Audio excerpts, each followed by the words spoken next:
আসসালামু আলাইকুম। বোর্ড চ্যালেঞ্জের রেজাল্ট প্রকাশ পেয়েছে কিছুক্ষণ আগে। তোমরা সবাই যারা এখনো রেজাল্ট দেখতে পারো নাই, তারা সবাই এখন দেখে নিতে পারো।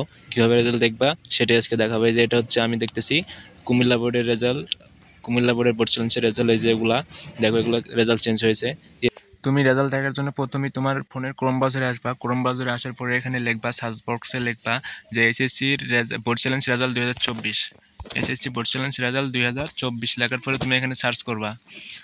সার্চ করার পরে প্রথম একটা ওয়েবসাইট আসবে, দেখো HSC board challenge result 2024 PDF download, এখানে চাপ দিবা।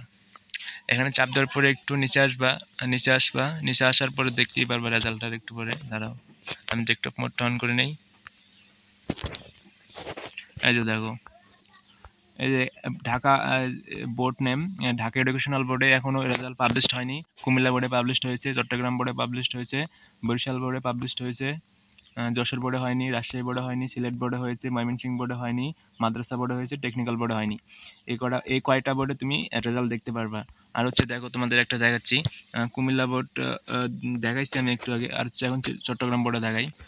দেখো, এটা ক্লোজ করে দিবা। ক্লোজ করে দেওয়ার পরে এই যে আমার পিডিএফটা ডাউনলোড হয়ে গেছে।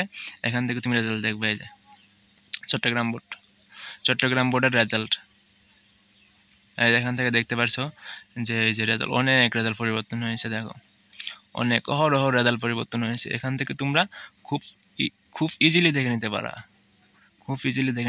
কোনো ব্যাপার না। আর হচ্ছে দেখি আমাদের চট্টগ্রাম বোর্ডে কতগুলো রেজাল্ট পরিবর্তন হয়েছে। ও মাই গড, 556 জনের রেজাল্ট পরিবর্তন হয়েছে।